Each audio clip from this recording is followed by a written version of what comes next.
அனைவருக்கும் வணக்கம்.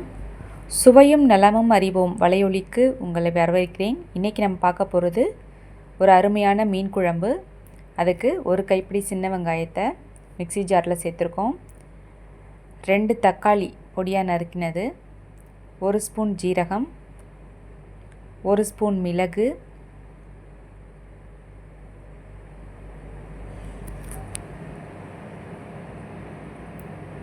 5லேருந்து 6 பல் பூண்டு, 3 தேக்கரண்டி மிளகாய்த்தூள்,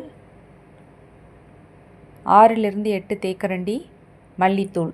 மல்லித்தூள் குழம்போட கெட்டித்தன்மைக்கு ஏற்ற மாதிரி கூடவோ குறைச்சோ சேர்த்துக்கலாம். வழக்கமாக 1க்கு 3 மிளகாய்த்தூள் 1 பங்கு, 3 பங்கு மல்லித்தூள் சேர்த்துக்கிறோம். இதில் கொஞ்சம் தண்ணி சேர்த்து நல்ல விழுதாக அரைச்சி எடுத்துகிட்டு வந்துக்கிறோம். கொரகொரப்பாக இல்லாமல் நல்லா விழுதாக அரைச்சி எடுத்து வந்துக்கிறோம். இதற்கு தேவையான பொருட்கள்: பொடியாக நறுக்கின இஞ்சி, தட்டின பூண்டு, கருவேப்பிலை, கொத்தமல்லி, கடுகு, வெந்தயம் தாளிக்க, 1 கிண்ணம் தேங்காய் துருவிற்கு இதை பால் எடுத்து வச்சுக்கோங்க. 2 எலுமிச்சம்பழ அளவு புளி கரைச்சி வச்சுக்கோங்க. மீன் வறுத்த எண்ணெய், கழனி தண்ணீர், தேவையான அளவு உப்பு சேர்த்துக்கிறோம். எலுமிச்சம்பழம் 2 எலுமிச்சம்பழ அளவு புளி எடுத்துக்கிறோம். அதை கரைச்சி எடுத்துக்கிறோம். இப்போ மண் சட்டியில் விளக்கெண்ணெய் நல்லா தாராளமாக ஒரு 2லேருந்து 3 ஸ்பூன் விடுங்க.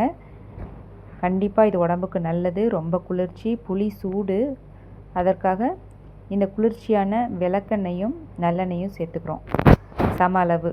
இது மீன் வறுத்த எண்ணெய். இந்த மீன் வறுத்த எண்ணெய் குழம்புக்கு ஒரு தனி வாசனையை கொடுக்கும். அதனால் அந்த எண்ணெய் கொஞ்சம் சேர்த்துக்கோங்க. கடுகு போட்டு பொரிஞ்சதும் வெந்தயம் சேர்த்துக்கலாம். இந்த காலத்தில் விளக்கெண்ணெய் பயன்பாடு ரொம்பவே குறைஞ்சிருச்சு. அன்றைக்கி அதிகமாக விளக்கெண்ணெய் பயன்படுத்தினாங்க. இனிமேல் இந்த புளிக்குழம்பு மீன் குழம்புக்காவது நீங்கள் விளக்கெண்ணெய் பயன்படுத்துங்க. இப்போ கடுகு வெந்தயம் பொரிஞ்சதும் பொடியாக நறுக்கி வச்சுருக்கிற இஞ்சியையும் தட்டி வச்சுருக்க பூண்டையும் போட்டு நல்லா பொரிய விட்டுக்கோங்க. இஞ்சி பூண்டு பச்சை வாசனை போனதும் 1-2 நறுக்கி வச்சுருக்க சின்ன வெங்காயம். வெங்காயம் கொஞ்சம் சின்ன வெங்காயம் பெருசாக இருக்கிறதுனால நறுக்கியிருக்கேன், இல்லைனா முழுசாகவே போட்டுக்கலாம். 2 பச்சை மிளகாவை முழுசாக போட்டுக்கோங்க. அந்த பச்சை மிளகா அதனுடைய சாறு இறங்கி நல்ல ஒரு வாசனையை கொடுக்கும், அதுக்காக தான் போட்டிருக்கோம். அடுத்ததாக நறுக்கி வச்சுருக்க தக்காளி அளவு கம்மியாக போட்டால் போதும். 1 தக்காளி போட்டால் கூட போதும். நீங்கள் அதுக்கேற்ற அளவு புளி சேர்த்துக்கலாம். அடுத்து இந்த தக்காளி வதங்கிறதுக்காக கொஞ்சம் மஞ்சத்தூளும் உப்பும் சேர்த்து வதக்கி விடுறோம். தக்காளி நல்லா குழைய வதங்கினதும் அதை மசிச்சு விட்டுட்டு அரைச்ச விழுதை சேர்த்துக்கிறோம்.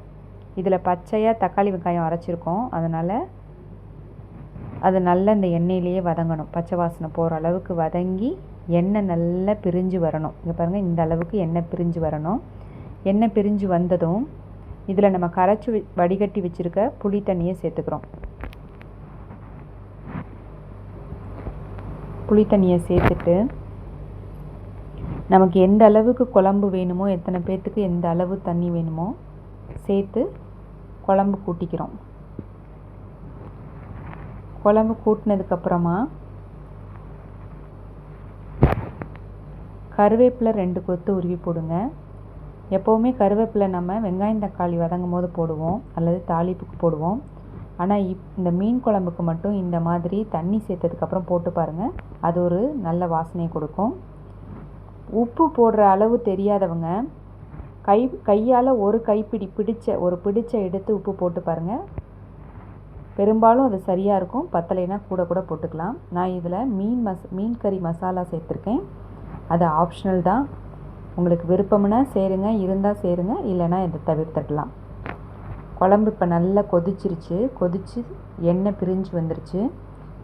இந்த கட்டத்தில் தேங்காய் பால் எடுத்து வச்சுருக்கோம் இல்லையா, இந்த தேங்காய் பாலை சேர்த்துக்கலாம். ரொம்ப அதிகமாக சேர்த்துடாதீங்க. ஒரு சின்ன தேங்காயில் 1 மூடி மட்டும் துருவி தேங்காய் பால் எடுத்து சேர்த்துக்கோங்க. தேங்காய் பால் சேர்த்தோன்னே அடுப்பு தளபலன்னு கொதிக்கக்கூடாது. சிம்மில் வச்சு மெதுவாக கொதித்து ஒரு 5 நிமிஷம் ஆனதுக்கப்புறமா நம்ம ஏற்கனவே மஞ்சள் தூள் உப்பு போட்டு வச்சுருக்கிற மீனை சேர்த்துக்கிறோம்.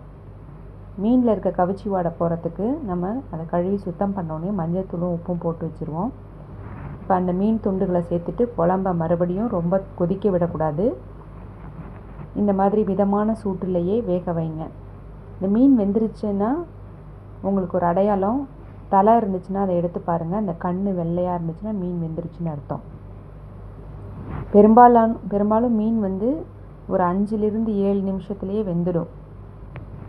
ரொம்ப கொதிக்க விட்டால் மீன் உடஞ்சிடும். மீன் குழம்புல சொதப்புறதே இந்த மீன் உடையிறது தான். மீன் போட்டதுக்கப்புறம் குழம்புக்குள்ளே கரண்டியை போட்டு ரொம்ப கிண்டக்கூடாது. லேசாக பெரட்டி மட்டும் விடலாம். 5-7 நிமிஷத்தில் மீன் கண்டிப்பாக வெந்துடும்.